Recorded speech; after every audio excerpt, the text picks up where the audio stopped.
Si les parece, entonces arrancamos con el documento que se llama Discurso y Sociedad. Bueno, el documento, ¿se acuerdan que es el que se llama Discurso y Sociedad? Tiene una especie de resumen al principio bueno, que yo lo leí y me parece que lo más interesante de ese resumen son las palabras claves que dice al final, que dice, las palabras claves son análisis crítico del discurso, discurso y autoridad, discurso e identidad, educación superior, cultura promocional, marketización. Esas serían las palabras claves que el autor entiende como resumen del texto. Entonces, el texto es sobre el análisis crítico del discurso, considerado como un método apto para las investigaciones científicas sobre el cambio social y cultural. Entonces, el texto mismo dice, comienza con un título que dice Hacia una teoría social del discurso. La teoría social más reciente ha producido importantes aportes acerca de la naturaleza social del lenguaje y su funcionamiento en las sociedades contemporáneas. Aportes que no han sido aprovechados de manera extensiva por los estudios lingüísticos y, por cierto, menos aún por las corrientes dominantes en el campo de la lingüística. Esta es una de las razones por las cuales yo propuse no empezar por el texto de lingüística, que es el que es obligatorio después, porque en realidad, como no tenemos clases presenciales, como no tenemos clases ni presenciales ni virtuales, me costaba entender cuáles eran los usos del discurso y cuál era la interacción con la lingüística. Por eso no sugería arrancar por el texto de Saussure. Dice más adelante, por lo general, los mismos teóricos sociales han articulado sus aportes de manera abstracta, sin un análisis específico de los textos lingüísticos. ¿Qué quiere decir? Que de alguna manera no miraban en el texto en particular, sino que hacían un análisis abstracto. Bueno, con este discurso, esta persona quiso decir tal cosa, no análisis de la estructura. En los estudios lingüísticos se hace imprescindible una síntesis entre estos aportes y las tradiciones del análisis textual. El enfoque que se desarrolla en esta parte del trabajo se orienta en ese sentido. Entonces, el texto dice que discurso es una categoría empleada tanto por los teóricos y analistas sociales, y entre paréntesis cita a Foucault, como por los lingüistas, y entre paréntesis cita a Stubb y Van Dijk. Entonces, entiende que hay dos maneras distintas de analizar el discurso. Una desde la parte teórica y otra, más bien abstracta, ¿no? Que serían los analistas sociales, y otra analizada por los lingüistas, o sea, más bien la forma y la estructura. Como muchos otros lingüistas, emplearé el término discurso para referirme primordialmente al uso lingüístico hablado o escrito, aunque al mismo tiempo me gustaría ampliarlo para incluir las prácticas semióticas en otras modalidades semióticas, como la fotografía, la comunicación no verbal, por ejemplo, lo gestual. Pero al referirme al uso lingüístico como discurso, estoy señalando un deseo de investigarlo como una forma de práctica social, con una orientación informada por la teoría social. Bueno, esto lo vimos, creo que en la parte de la introducción, en donde consideraba discurso varias cosas. Aquí amplía esas varias cosas, diciendo que además en la práctica discursiva, oral o escrita, también considera discurso otras comunicaciones como la fotografía y la comunicación no verbal. Considerar el uso lingüístico como una práctica social implica, en primer lugar, que es un modo de acción, y en segundo lugar, que siempre es un modo de acción situado histórica y socialmente. Es una relación dialéctica con otros aspectos de lo social, su contexto social, que está configurado socialmente, pero también es constitutivo de lo social, en tanto contribuye a configurar lo social. Para mí este párrafo es bastante importante y entiendo que lo que quiere decir, por eso pedí que abrieran los micrófonos, que tratemos de interactuar si algo no está dentro de lo que ustedes entienden o abramos un espacio para la discusión del texto. Yo en este último párrafo lo que entiendo es algo que ya habíamos visto en la introducción que nos parecía importante, que era el contexto social del discurso. Esto vuelve a aparecer. Y después habla de una relación dialéctica. Relación dialéctica sería como una relación que tiene como dos vertientes. Una, que el discurso está dentro de lo social, y otro aspecto sería que contribuye a configurar lo social. Daría la sensación de que tiene como esas dos vertientes, y al contribuir a configurar lo social, sería interesante preguntarse si lo social puede existir sin el discurso, y parecería que no, porque en realidad es una práctica que hacemos en forma habitual. Sigue diciendo el texto: es vital que el análisis crítico del discurso explore la tensión entre estos dos costados del uso lingüístico, lo que veíamos recién, el estar configurado y el ser constitutivo, y así también tomar en cuenta el contexto social. Más adelante el texto dice: en lugar de optar unilateralmente por una posición estructuralista, como hizo, por ejemplo, Fesch, cita a otro autor, o una posición centrada en la acción, que tiende a ser, por ejemplo, la pragmática. Esto quiere decir que en realidad, o por lo menos yo entiendo eso, que el discurso es bastante más complejo de lo que aparece de una lectura simple, digamos, del discurso. En realidad, un discurso tiene otros aspectos que hay que tener en cuenta en forma conjunta: la estructura, la posición central a la acción. Creo que Gastón lo decía en lo que escribió en el grupo, justamente eso, ¿no? Cómo el análisis del cuento nos permitía ver que había como cosas que subyacían por debajo de las palabras dichas. El uso lingüístico, dice el texto, aunque con diferentes grados de prominencia según los diferentes casos, siempre es simultáneamente constitutivo de las identidades sociales, las relaciones sociales y los sistemas de conocimientos y creencias. Esto lo marca como tres ítems importantes, ¿no? Entonces, me parece que quizás esto yo en el texto lo subrayé cuando lo leí la primera vez, que de alguna manera el discurso también constituye las identidades sociales, también es parte de las identidades sociales, también es parte de las relaciones sociales. Nosotros hablamos, por ejemplo, del conjunto de las charlas y de los discursos y de las intervenciones en el Parlamento hecha por dirigentes sindicales. Eso podría ser el discurso de la clase obrera en Uruguay, por ejemplo. Y también es constitutivo el discurso de los sistemas de conocimientos y creencias.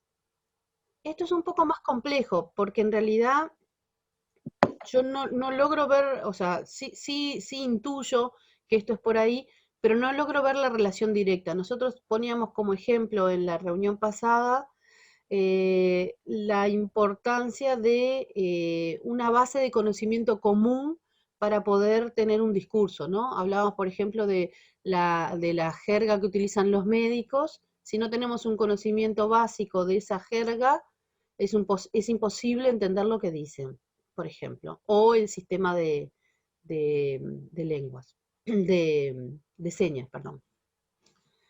Por lo tanto, necesitaremos una teoría del lenguaje como la de Halliday, que destaque su multifuncionalidad, que considere que el texto realiza simultáneamente lo que Halliday denomina como funciones ideacional, interpersonal y textual del lenguaje. Acá esto yo también lo subrayé, porque en realidad lo que me parece que es importante es entender que el discurso tiene una función de idea, una función de relación interpersonal y una función textual del lenguaje. Por qué dice esto? Porque creo que lo que intenta decir es que no podemos analizar el discurso desde una sola de sus funciones, ¿no? En el caso, por ejemplo, de el discurso de la clase obrera en Uruguay, si nosotros quisiéramos analizar el discurso de la clase obrera en Uruguay, tendríamos que analizar las ideas que promulga, lo que genera, la relación que genera entre las personas y también analizar el texto de forma eh, estructural, o sea, lo textual del texto. Además, el uso lingüístico es constitutivo tanto de manera convencional y socialmente reproductiva como de manera creativa, socialmente transformadora, y el énfasis en una u otra modalidad constitutiva depende de las circunstancias sociales de cada caso particular, es decir, si se genera en el interior de las relaciones de poder relativamente estables y rígidas o relativamente flexibles y abiertas. Esto yo aún no lo entiendo del texto, pero cuando habló de las relaciones de poder, yo imaginé la influencia que tuvo el discurso de Hitler en la Alemania de 1920. Aunque el discurso lingüístico está configurado socialmente, esta configuración del discurso no es monolítica ni mecánica. Por un lado, las sociedades y las instituciones y los dominios particulares dentro de ellas mantienen, entre paréntesis sustentan, una variedad de prácticas discursivas que coexisten, contrastan y a menudo compiten entre sí. Discursos en la terminología de muchos analistas sociales. Yo esto en realidad no lo entendí, cuáles son la variedad de prácticas discursivas que coexisten, no me queda claro cuáles son, por lo menos aún. Yo anoté en el costado del texto una reflexión mía que dice, el conjunto de charlas, actos, apariciones públicas y reuniones de dirigentes del PIT-CNT sería el discurso de la clase obrera, que esto fue lo que planteé antes, la totalidad de sus prácticas discursivas, el concepto interdiscurso, el orden del discurso y, por ejemplo, el discurso del trabajador y el discurso del empresario. Todas esas prácticas constituirían el discurso social de la interacción entre obreros y empleadores, por ejemplo, o cuáles serían las tensiones. Bueno, las tensiones serían entre el discurso del trabajador y el discurso del empresario. Por eso digo, capaz que más adelante, si alguien puede intentar explicar esta parte o pensar esta parte, estaría genial. Bien. Hola, Dale, un, un aporte. dale. Yo me quedé en la página anterior cuando dice que el uso lingüístico tendría tres componentes que interrelacionan. Sí, En el tercero, que habla de los sistemas de conocimiento y de creencia. ¿Sí? sí. ¿Lo oye? ¿Se está oyendo? Más o menos se corta un poco. ¿Se corta? Un poco sí. Ah, no, hacía referencia al punto de los sistemas de conocimiento y de creencias. Sí, Este, que de alguna manera debe enlazar al aspecto de lo que uno dice en el contexto que lo dice y cuáles son los interlocutores. sí, Y que, por ejemplo, si estamos en un ambiente vinculado a la religión, ahí el sacerdote al dar la misa tiene una población que, más allá que entienda las palabras textuales, tiene una creencia, una adhesión que va siendo guiado en parte por el lenguaje, pero en parte por la propia creencia. Y y bueno, y tiene que ver también cuando, por ejemplo, hablan dos personas que pudieran ser de posiciones distintas, como el obrero y el patrón, en una negociación en el Ministerio de Trabajo, este, más allá de cómo lo dicen, el significado de lo que dicen. Y tienen que pulsear frente a la creencia del otro, por ejemplo. Sí, yo creo que en realidad está bien, está excelente lo que planteas. Creo que también tiene que ver con otro de los aspectos que había dicho más adelante, que es que el discurso genera acción, ¿no? Entonces genera acción en la medida que se relaciona con un sistema de creencias. Yo entiendo que el discurso, vos dabas el ejemplo del cura en la misa, tiene un impacto, tiene una acción determinada sobre quienes creen y una acción determinada sobre quienes no creen. Por lo Ujú. tanto, lo que genera, la acción que genera es distinta. Sí, sí, sin duda, sin duda. Y después está aquello que creo que lo trabajaron en la clase anterior, el jueves, este, bueno, vamos a llamarle clase, pues en definitiva es lo que hay valor y está bárbaro. Y cuando hablaban de que una persona puede querer dar una idea, pero en un espacio A usa un lenguaje y en un espacio B usa otra y transmite la misma idea. Y y yo tomo como el ejemplo el caso de Hendler, el, el Tupamaro que estuvo preso, pero que luego fue un neurólogo eminente en el mundo, sobre todo en Uppsala, en Suecia, y que estuvo acá en varios espacios científicos, cuando fue a explicar a los peludos de Bella Unión qué era el Alzheimer.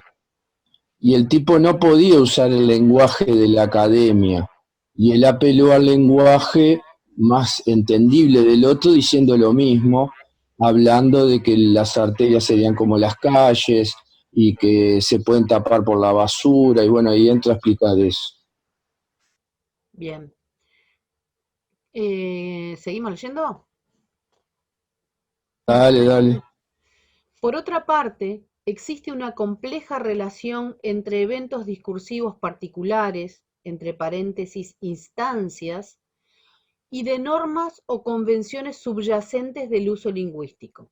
En ocasiones, la lengua puede emplearse adecuadamente adhiriendo y aplicando directamente las convenciones, pero esto no ocurre siempre, ni tan generalmente como lo sugieren las teorías de la adecuación lingüística. Es importante concebir las convenciones que subyacen a los eventos discursivos como el orden del discurso. Esto también me parece que es importante. Lo que los analistas del discurso francés llaman el interdiscurso. Una razón que justifica esto es precisamente la complejidad de la relación entre evento discursivo y convención, donde los eventos discursivos, donde los eventos, discursos por lo común, combinan dos o más tipos convencionales de conversación. Se me perdí. Voy a leer de vuelta este párrafo porque me perdí. Una razón que justifica esto es precisamente la complejidad de la relación entre evento discursivo y convención, donde los eventos, discursos, por lo común, combinan dos o más tipos convencionales de discurso. Por ejemplo, la charla en televisión es una parte de una conversación y en parte una actuación. Esto está dicho por Tolson. Y donde los textos son, por lo común, heterogéneos en sus formas y significados. El orden del discurso de algunos dominios sociales es la totalidad de sus prácticas discursivas y las relaciones de complementariedad, inclusión, exclusión, oposición entre ellas. Por ejemplo, en las escuelas, las prácticas discursivas de las clases, de las evaluaciones de trabajos escritos, de las salas de juego y de sala de profesores, y el orden del discurso de una sociedad es el conjunto de estos órdenes del discurso más locales y las relaciones entre ellos, es decir, la relación entre el orden del discurso de la escuela, los del hogar y los del vecindario. Los límites y separaciones entre y dentro de los órdenes del discurso pueden ser puntos de conflictos y de disputas, que pueden debilitarse o fortalecerse como parte de conflictos y luchas sociales más amplios. Los límites entre las escuelas, la casa, el vecindario podría ser el ejemplo. La categorización de tipos de prácticas discursivas, los elementos del orden del discurso, es difícil y controvertida. Para los propósitos de este artículo, simplificaré a partir de la distinción entre discursos, empleado discurso como sustantivo contable, como modos de significar áreas de la experiencia desde una perspectiva determinada, por ejemplo, los discursos patriarcales versus los discursos feministas de la sexualidad y género, y usos lingüísticos asociados con tipos de actividad socialmente ratificadas, tales como la entrevista de trabajo o los artículos científicos. Yo tengo una consulta. ¿Cuál es ¿cómo se llama esto? El documento que estamos leyendo. ¿Cuál es el título del documento que estamos leyendo? Para tenerlo también en mano.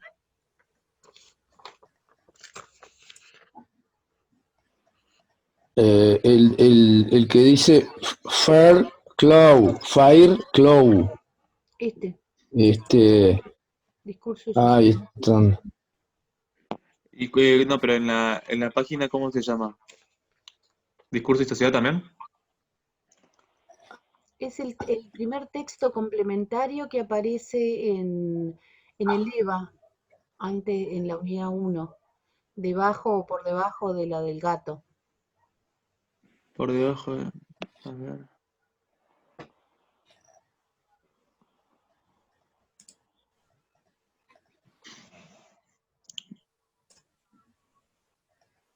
Análisis crítico del discurso y la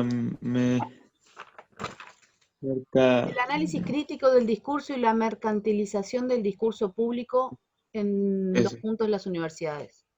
Bien. ¿Sí? Sí, ahí lo encontré. Yo estoy de acuerdo con lo que plantea Gas. Digo, por eso pedimos que abran los micrófonos y que si alguien tiene que cortar, corte y hable. Tampoco me parece que esto es un espacio como para presionar a nadie. Si tienen ganas de hablar, hablan, y si no tienen ganas de hablar, no hablan. No sé, acá Lucía dice que no tiene micrófono, pero digo, si Lucía quiere escribir algo, la vemos, yo qué sé. Dale, ahí va, Lucía va a echar el celular. Dice acá, con análisis crítico del discurso, quiero decir un análisis del discurso que pretende explorar sistemáticamente las relaciones a menudo opacas de causalidad y determinación entre prácticas discursivas, eventos y textos, esa sería una, y la otra sería estructuras, procesos y relaciones sociales y culturales más amplios. Dice después, para investigar de qué modo estas prácticas, relaciones y procesos surgen y son configuradas por las relaciones de poder y en las luchas por el poder, para explotar de qué modo esta opacidad de las relaciones entre discurso y sociedad es ella misma un factor que aseguran el poder y la hegemonía. ¿Se acuerdan? Yo me acuerdo lo que dijo Gas en el grupo de WhatsApp, que hablaba, y nosotros lo vimos también en el primer encuentro, cuando leímos el texto del gato bajo la lluvia, que una de las cosas que nosotros notábamos y que Gas la planteó también, es que debajo del discurso subyacían otras cosas, ¿no?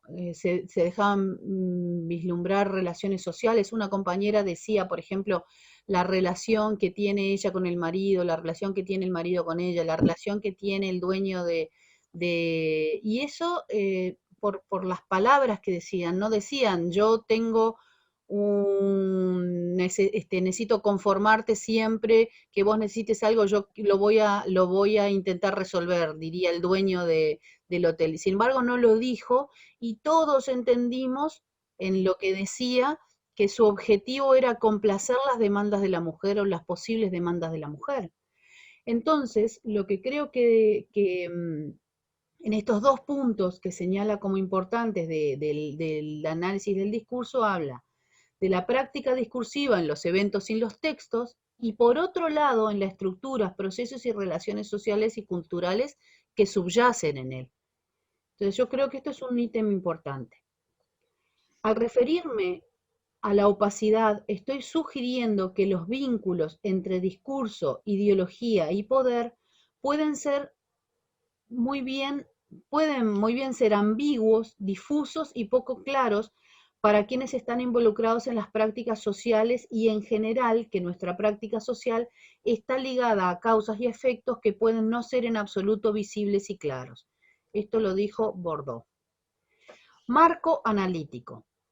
Avisen si se está tipo faltando un minuto, avisen, ¿tá? Marco analítico. Para explorar esos vínculos en eventos discursivos particulares, empleo un encuadre tridimensional del análisis. Cada evento discursivo tiene tres dimensiones o facetas. Una, el texto oral o escrito.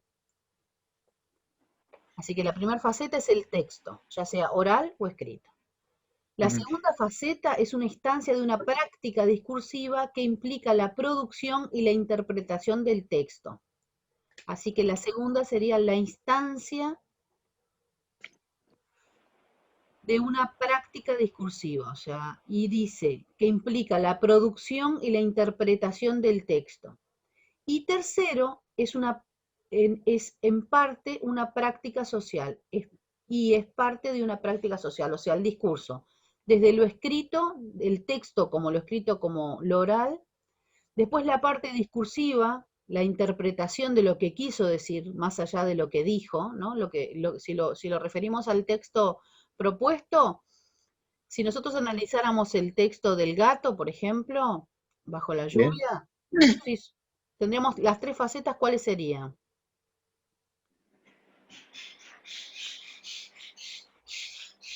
El análisis del texto, por un lado, que sería simplemente analizar la estructura del texto, el tiempo verbal, ¿no? Todo eso sería el análisis del texto.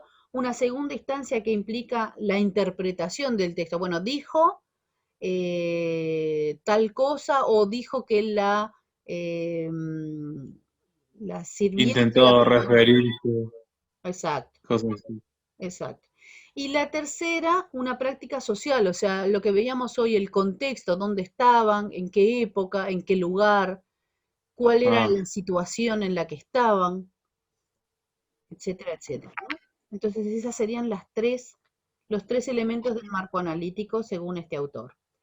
Estas son tres perspectivas que pueden adoptarse, tres modos complementarios de leer un evento social complejo. Al analizar la dimensión de la práctica discursiva, mi interés es político, se centra en el evento discursivo, en el interior de relaciones de poder. El análisis del texto es un análisis de forma contenido. Lo formulo de este modo para acentuar su necesaria independencia. Como indiqué más arriba, puede considerarse que cualquier texto entreteje significados ideacionales, interpersonales y textuales. Sus dominios son, respectivamente, la representación y la significación del mundo y la experiencia.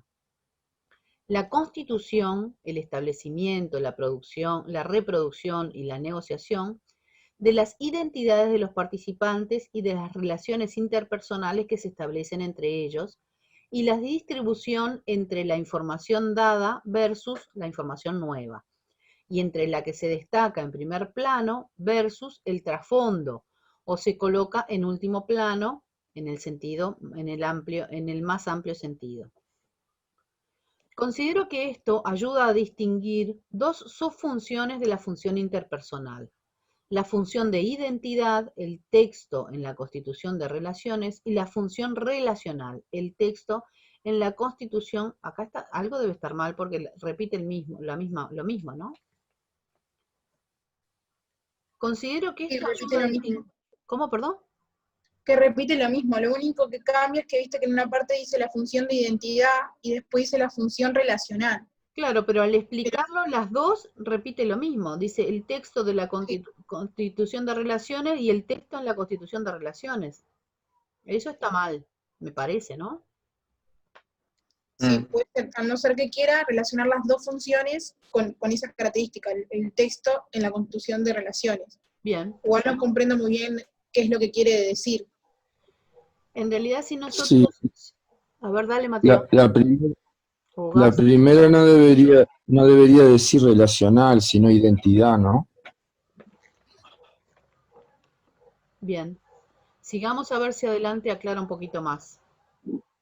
El análisis de estos significados entretejidos de los textos está ligado al análisis de la forma de los textos, incluyendo sus formas genéricas, su organización dialógica, las relaciones coercivas entre oraciones y las relaciones entre cláusulas en las oraciones complejas, la gramática de la cláusula y el vocabulario. Estoy tratando de saltearme los entre paréntesis porque vos sabés que no aportan nada, o por lo menos no logro, me enredan más que, o sea, no logro entender el párrafo con tantos paréntesis que le pone. Digo, igual el texto está para que cada uno después lo revise. Pero acá lo que me parece que está intentando hacer es integrar en el discurso todas las dimensiones posibles que puede tener, ¿no? La dimensión de la organización dialógica, la dimensión de las relaciones cohesivas entre oraciones, o sea, lo que une las oraciones, el tema, digamos, la relación entre cláusulas y oraciones complejas, todas las dimensiones que puede tener la estructura del texto, ¿no? La gramática de la cláusula y el vocabulario. ¿Cuál es la organización dialógica? ¿Qué es? Eh, Dialógica, en realidad estoy divagando, ¿no? Porque yo no lo sé. Si yo analizo la palabra dialógica, quiere decir dos lógicas distintas, ¿no? Que creo Ah, que si nosotros viéramos el texto desde la mirada de la mujer, tendría una lógica, y si la viéramos desde la mirada del hombre que dice el texto, por ejemplo, del marido, tendría otra lógica. Me parece, pero no, el estoy, tema de estoy dos divagando. versiones, puede ser Yo eso. puse, Acá, ahí va. puse en el chat escribí ahí lo de la identidad y la organización dialógica de Internet. A ver, léelo. Organización dialógica es la forma de expresión que utiliza el dramaturgo para establecer los diálogos entre sus personajes. Ah, El diálogo se basa en los textos que dicen entre actores. El bien. diálogo en el texto dramático. Ah, eso está mejor. Bien. O sea, si yo, por ejemplo, estoy hablando con Gas, la relación dialógica sería lo que yo digo y lo que Gas dice. Esa es la relación dialógica. Lo que estamos hablando entre Gas y yo, ¿no? Bien. Gran parte, gran parte de lo que se conoce como análisis pragmático, por ejemplo, el análisis de la fuerza de las emisiones, se encuentra en el límite entre el texto y la práctica discursiva.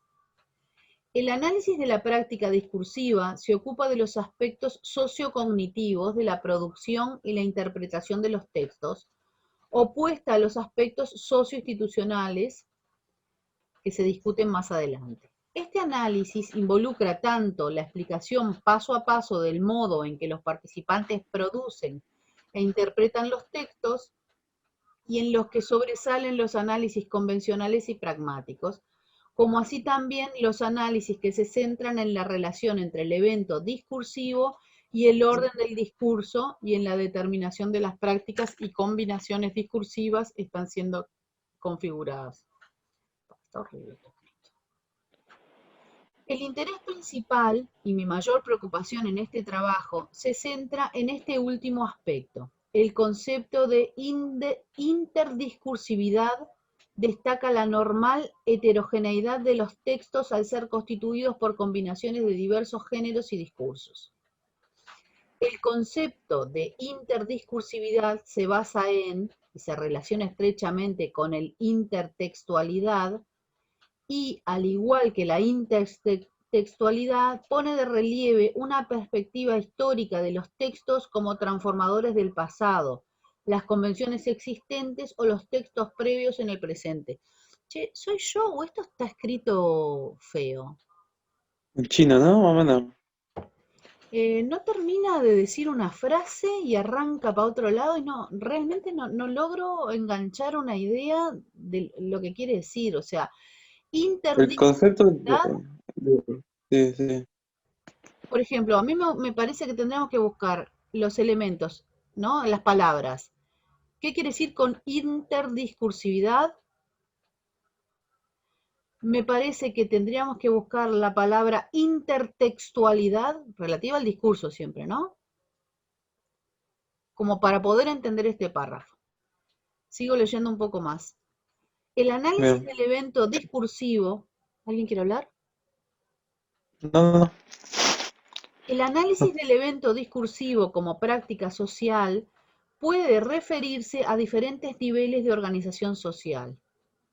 El contexto de situación, el contexto institucional y el contexto social más amplio o contexto de cultura. Las cuestiones sobre el poder y la ideología pueden surgir en cada uno de estos tres niveles. Considero útil pensar las relaciones entre discurso y poder en términos de hegemonía. Las posibilidades creativas, aparentemente ilimitadas de las prácticas discursivas, sugeridas por el concepto de interdiscursividad, una infinita combinación y recombinación de géneros y discursos, y en la práctica están limitadas y restringidas por el estado de las relaciones hegemónicas y las luchas por la hegemonía. Esto sí lo entiendo, o por lo menos creo que lo entiendo, porque en realidad si nosotros aplicáramos el ejemplo de el discurso de la clase trabajadora, yo sé que dentro de la clase trabajadora no hay un discurso único, hay varios discursos. Sin embargo, el discurso que prevalece es aquel que es hegemónico, o sea, que logra ganar sobre los otros discursos. Eso es lo que yo entiendo de este párrafo. Por ejemplo, donde existe una hegemonía relativamente estable, las posibilidades creativas tienden a estar fuertemente restringidas. O sea, salirse de ese discurso hegemónico es difícil. Eso es lo que creo que dice acá. Por En ejemplo, el chat escribí sobre intertextualidad y interdiscursividad. dale. Yo agregué algo también de interdiscursividad que encontré. Si pueden, Dale, Camila, léelo porque en Camila, realidad esto queda grabado y el chat no se ve. Leo los dos dale, conceptos, los que puso dale, Gastón y el que Sí, puse dale. recién en el chat. Ok. dale. Bien, voy. Intertextualidad. El concepto de intertextualidad encara históricamente los textos como transformaciones del pasado en el presente. Esto en un aspecto relativamente convencional y normativo, es decir, los tipos de discurso tienden a cambiar sentidos particulares, usando convenciones y textos en rutinas para finalmente naturalizarlos. En relación a la interdiscursividad, dice lo siguiente: dentro de la categoría más general de la intertextualidad, de la narratología, la interdiscursividad es, según Cesare Segre, una relación semiológica entre un texto literario y otras artes. Es también llamada intermedialidad, según Henrich. No sé si lo pronuncié bien. Después lo que yo encontré dice: el interdiscurso es la relación implícita o explícita que un discurso tiene con otros discursos. La interdiscursividad es el aspecto de un discurso que lo relaciona con otros discursos. Norman Falklows, que me fijé es el mismo autor que está en el texto que estamos leyendo, prefiere el concepto órdenes del discurso. Bien. Eso aclara, ¿no? Un poco aclara. Bien. Estábamos en la parte de la hegemonía del discurso, ¿no? Por ejemplo, dice, donde existe una hegemonía relativamente estable, las posibilidades creativas tienden a estar fuertemente restringidas. O sea, es difícil salirse del discurso hegemónico o el discurso que prevalece sobre los otros. Por ejemplo, se puede señalar un contraste bastante burdo entre el predominio de prácticas normativas en la interacción entre géneros en la década del 50 y la explosión creativa de las prácticas discursivas ligadas con las protestas feministas contra la hegemonía machista de los años 70 y 80. Digo, esto habla de lo mismo, ¿no?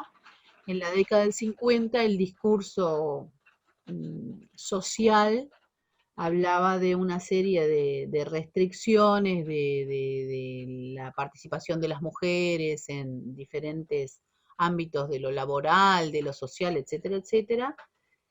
Había un discurso hegemónico con determinadas características y a partir de la década del 70 y 80 ese discurso cambia y pasa a romper con esa otra hegemonía, ocupando al día de hoy buena parte de nuestro discurso actual, en donde el papel y la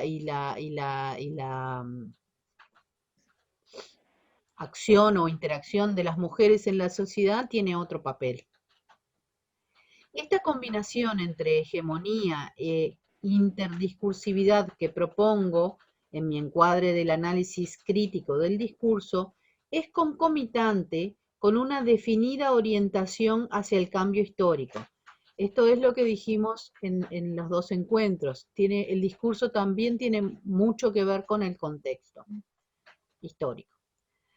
A los lectores les puede resultar útil tener a mano un resumen de algunos de los términos más importantes que he introducido en estas dos partes. Entonces, aquí define discurso y dice que el discurso es el uso lingüístico concebido como práctica social.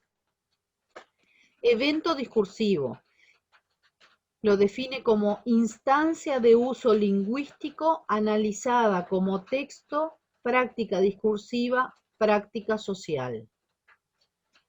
Definición de texto: lengua hablada o escrita producida en un evento discursivo.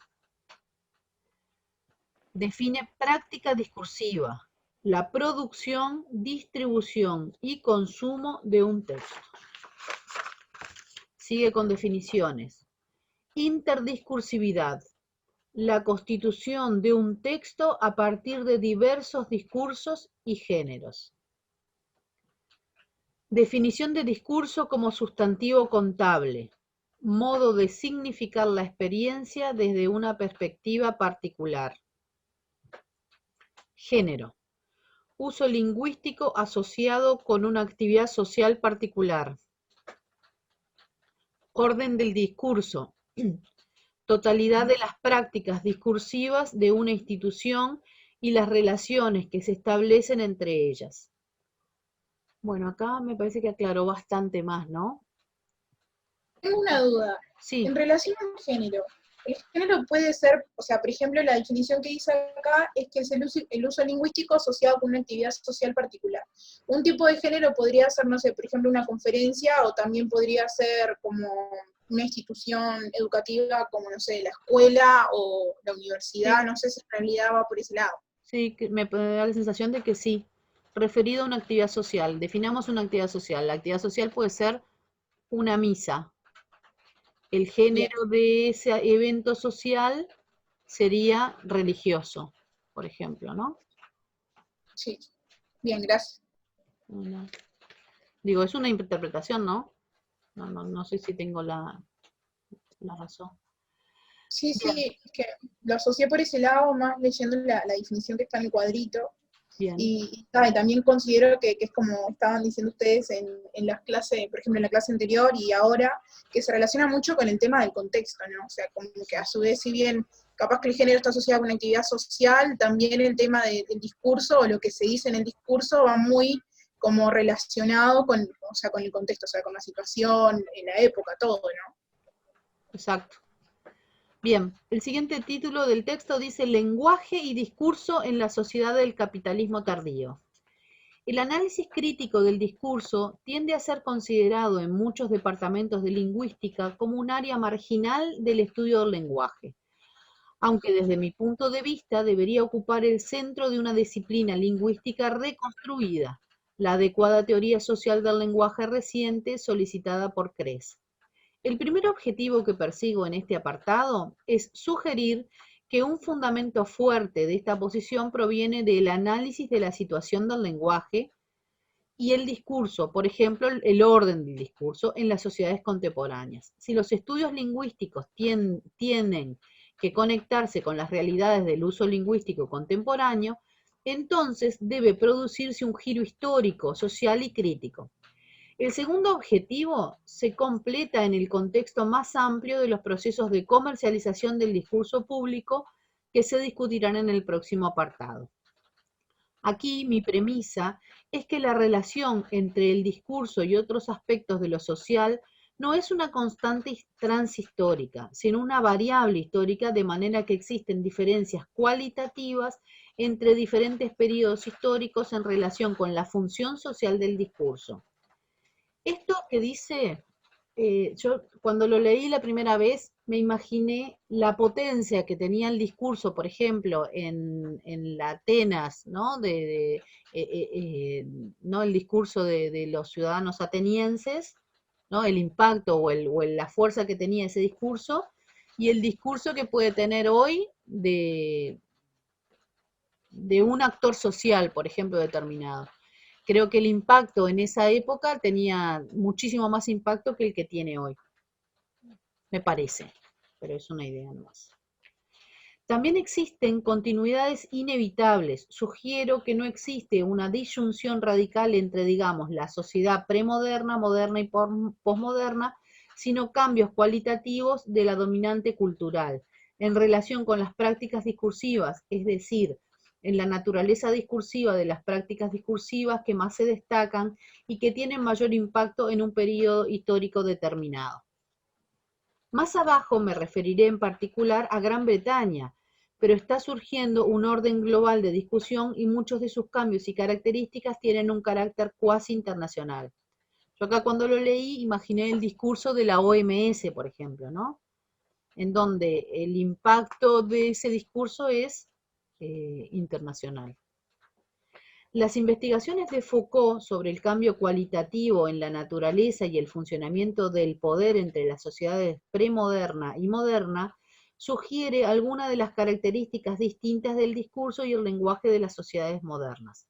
Foucault ha mostrado cómo el biopoder moderno se apoya en tecnologías y técnicas de poder que se incrustan en las prácticas cotidianas de las instituciones sociales, por ejemplo, en las escuelas o las prisiones, y producen sujetos sociales. La técnica de examen, por ejemplo, no es exclusivamente lingüística, sino que se define sustancialmente mediante prácticas discursivas, géneros, tales como los de la consulta, examen médico y otras diferentes variedades de entrevistas. Ciertos géneros institucionales clave, como las entrevistas, pero también el asesoramiento, se encuentran entre las características más destacadas de los órdenes del discurso en las sociedades modernas. En estas, en contraste opuesto con las sociedades premodernas, el discurso se caracteriza por cumplir un rol distintivo y más importante en la constitución y reproducción de las relaciones de poder y de las identidades sociales que entraña. Esta explicación Foucaultiana del poder en la modernidad también permite explicar el énfasis que la teoría social del siglo XX colocó en la ideología como medio a través del cual se sostienen las relaciones sociales de poder y dominación. La normalidad de sentido común de las prácticas cotidianas como base para la continuidad y la reproducción de las relaciones de poder. Y Habermas realiza un giro histórico y dinámico en el análisis del discurso de la modernidad con su postulación de la progresiva colonización del mundo de la vida por parte de la economía y el Estado, que entraña un desplazamiento desde las prácticas comunicativas a las prácticas estratégicas que encarnan la racionalidad puramente instrumental. Este proceso se ejemplifica bien a partir de los modos en que la publicidad y el discurso promocional han colonizado muchos dominios de la vida en las sociedades contemporáneas. Una cosita, Sí, dale. el concepto de colonización que trabaja Habermas y está vinculado a lo que nosotros estamos viendo en la materia MIT, que él alude a que de alguna manera el lenguaje dominante del poder no solo filtrando una modalidad y una forma de actuar, y esa es una expresión que él denota como la esclavitud moderna o posmoderna, ¿no? O sea, los elementos que van colonizando, o sea, van insertándose en la sociedad, en las distintas personas, generando además pautas y formas de comportamiento. En este caso lo debe vincular al tema discursivo, en la otra materia como método económico-político, ¿no? Bien. Aquí el ejemplo que das es la publicidad, ¿no? En donde eso que vos planteabas está claro, ¿no? Porque es la publicidad de alguna manera también busca introducir Seducir una y atraer y idea que no dominar. estaba planteada antes, ¿no? Introducir una idea que no Claro. estaba planteada antes. En esta breve revisión de la modernidad, no debo omitir los fenómenos de estandarización del lenguaje que están estrechamente ligados con la modernización. Una de las características de la modernidad es la unificación del orden del discurso, del mercado lingüístico, mediante la imposición de lenguas estandarizadas en los Estado-naciones. Muchas de estas características de la sociedad moderna son todavía evidentes en las sociedades contemporáneas del capitalismo tardío. Pero también se han producido ciertos cambios significativos que afectan los órdenes del discurso contemporáneo, que manifiestan una mezcla de caracteres modernos con lo que algunos comentaristas caracterizan como posmodernos. La identificación de los caracteres posmodernos de la cultura es difícil y necesariamente controvertida, tanto en la esfera del discurso como en otras. A continuación, bosquejaré muy selectivamente dos definiciones recientes de la cultura contemporánea, la de modernidad tardía y la de sociedad de riesgo de Beck, estrechamente vinculadas a ella, y luego de cultura publicitaria, para identificar de manera tentativa tres conjuntos de desarrollos que se interrelacionan en las prácticas discursivas contemporáneas. Entonces, la sociedad, la primera sería la sociedad contemporánea es post-tradicional.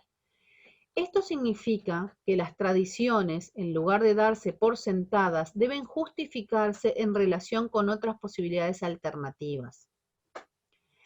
Que las relaciones en público, que se basan automáticamente en la autoridad, están en decadencia, porque son relaciones personales basadas, por ejemplo, en derechos y deberes de parentesco, y que la propia identidad de la gente, en lugar de ser una característica propia de las posiciones y los roles, se construye reflexivamente mediante un proceso de negociación. Las relaciones y las identidades necesitan cada vez más ser negociadas a través del diálogo, una apertura que entraña mayores posibilidades que las identidades y relaciones fijas de las sociedades tradicionales, pero también entraña mayores riesgos. Una consecuencia de la naturaleza cada vez más negociada de las relaciones es que la vida social contemporánea demanda habilidades dialógicas altamente desarrolladas. Esto es así en el trabajo, donde se ha producido un incremento en la demanda del trabajo sensible. Yo quiero detenerme aquí en intentar dar algún ejemplo de esto, porque si no, me parece que queda, para mi cabeza queda demasiado abstracto, ¿no? No sé si alguien entendió algo distinto, pero yo cuando dice las relaciones y las identidades necesitan cada vez más ser negociadas a través del diálogo y que no hay presupuestos tradicionales, yo imaginé, por ejemplo, el discurso ambientalista en relación a los escépticos con respecto al cambio climático, por ejemplo, ¿no? una realidad que podría ser aceptada de forma natural, por ejemplo, si tiramos basura de forma indiscriminada, estamos contaminando el ambiente, es algo que no deberíamos tener la necesidad de dialogarlo, tendría que ser algo sobreentendido, y sin embargo no lo es. O sea, tenemos que hacer un esfuerzo por negociar esas dos perspectivas sobre el cuidado del ambiente. Eso es lo que yo entendí de este texto. Y cuando dice el trabajo, dice, esto es así en el trabajo, donde se ha producido un incremento en la demanda del trabajo sensible y como consecuencia un incremento del trabajo comunicativo como parte de la expansión y transformación del sector de servicios. Esto también yo lo entiendo con un ejemplo, ¿no? Por ejemplo, veamos a los especialistas en salud ocupacional o salud laboral. Muchas veces los especialistas en salud ocupacional tienen que basarse en reglamentos sobre el uso de las máquinas, por ejemplo, ¿no? Y máquinas que se incorporan o cambios en las prácticas, y muchas veces se encuentran con la resistencia en quienes trabajan de la perspectiva de, bueno, esto siempre se hizo así, así que no lo voy a cambiar. Entonces, esas dos visiones sobre los mismos aspectos del trabajo necesitan un esfuerzo comunicativo mayor para entender los beneficios y la causalidad que implica realizar una tarea de determinada manera. En 10 minutos esto se va a terminar. Yo les propongo, estamos en la página 179 del documento, que en realidad son 4 o 5 páginas de que venimos leyendo, que utilicemos estos minutos para llegar al final de este texto, que son las 3 definiciones que vienen a continuación, y seguir entonces, terminar con este texto el jueves próximo, si les parece. Sí, me parece bárbaro. Bien.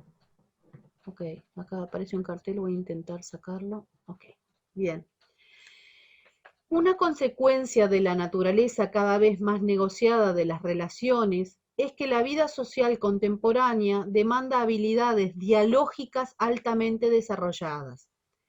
Esto es así en el trabajo, donde se ha producido un incremento de la demanda del trabajo sensible y como consecuencia un incremento del trabajo comunicativo como parte de la expansión y transformación del sector de servicios.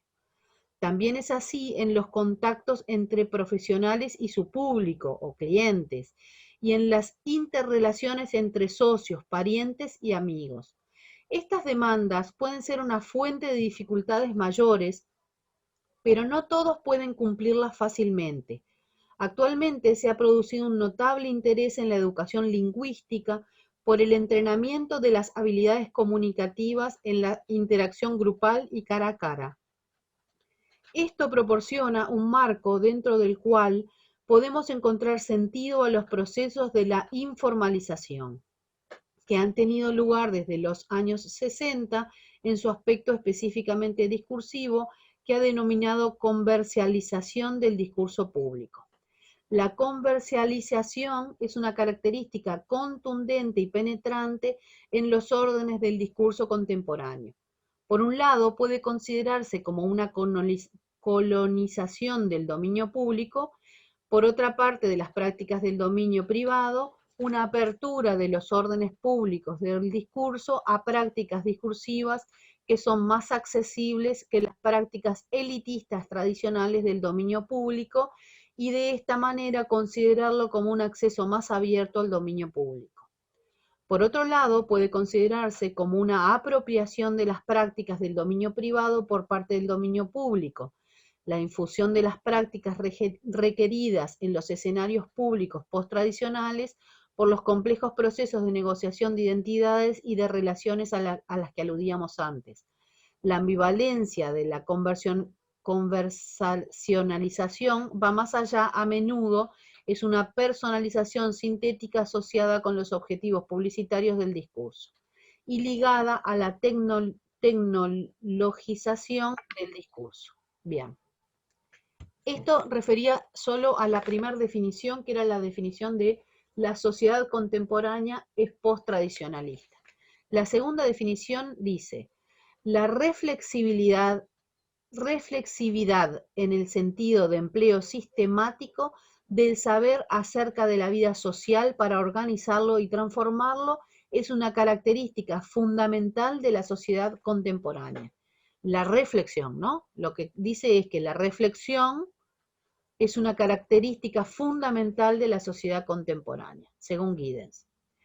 En su forma contemporánea distintiva, la reflexibilidad está ligada a lo que Giddens llama sistema de expertos, sistemas constituidos por expertos como los médicos, los terapeutas, los abogados, los científicos y los técnicos, con conocimientos técnicos altamente especializados de los cuales somos cada vez más dependientes.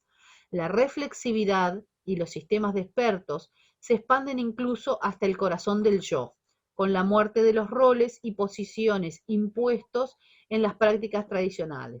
La construcción de la propia identidad es un proyecto reflexivo que implica recurrir a sistemas de expertos, por ejemplo, la terapia o el asesoramiento. Las prácticas discursivas mismas son un dominio de experticia y reflexividad. La tecnologización del discurso puede comprenderse en términos de Giddens como la constitución de sistemas de expertos cuyos dominios son las prácticas discursivas, particularmente las de las instituciones públicas. Aquí yo creo que en esto introduce varios elementos, ¿no? Obviamente la reflexión es el sentido fundamental de la ciudad contemporánea, creo que estamos todos de acuerdo. Y aquí la visión de los técnicos me parece que refiere a la potencia que tienen los técnicos en el discurso. Yo no puedo hablar de coronavirus, por ejemplo, si no cito a algún especialista, porque yo no tengo la idoneidad para hablar de ese tema por mí y por mi capacidad de conocimiento. No sé si están de acuerdo con eso o si quieren introducir algún otro tema con respecto a esta segunda definición.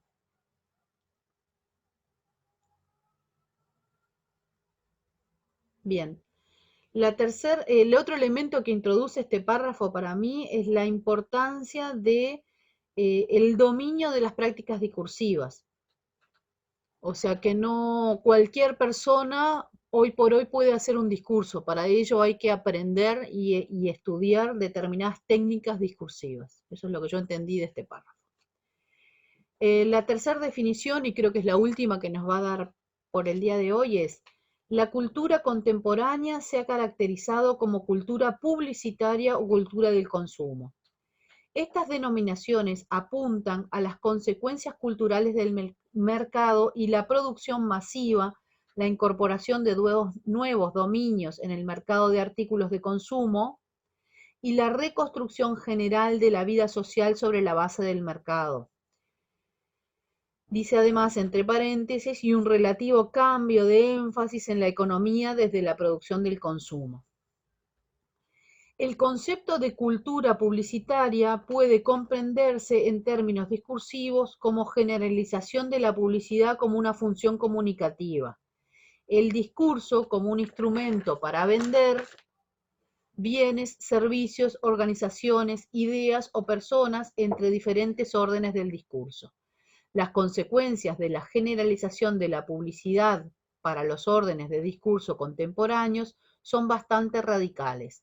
Primero, hay una reestructuración de los límites entre órdenes de discurso y entre prácticas discursivas. Por ejemplo, el género de la publicidad de consumo ha colonizado los órdenes del discurso de los servicios públicos y profesionales en una escala masiva, generando muchos géneros híbridos parcialmente publicitarios, como el género de los prospectos universitarios contemporáneos que se considerarán en el próximo apartado. Segundo, se han producido una instrumentalización generalizada de las prácticas discursivas que incluyen la subordinación y la manipulación del significado para el logro de los efectos instrumentales. En Fairclough, por ejemplo, consideré el caso de la personalización sistemática. la simulación de la conversación cotidiana persona a persona en espacios institucionales. Este es un caso de manipulación del significado interpersonal con un efecto estratégico instrumental. En tercer lugar, esto lo salteé un poco porque refiere a una parte del texto que nosotros no tenemos. En tercer lugar, hay un cambio más profundo y también más contencioso en lo que Lasch llama el modo de significación, la relación entre significante, significado y referente. Yo voy a cortar acá porque en realidad este último párrafo que leí sobre las consecuencias de la publicidad me parece que es tan importante como para poder analizarlo un poco más detenidamente. Así que les propongo quedarnos por acá y para la próxima seguir en la página 181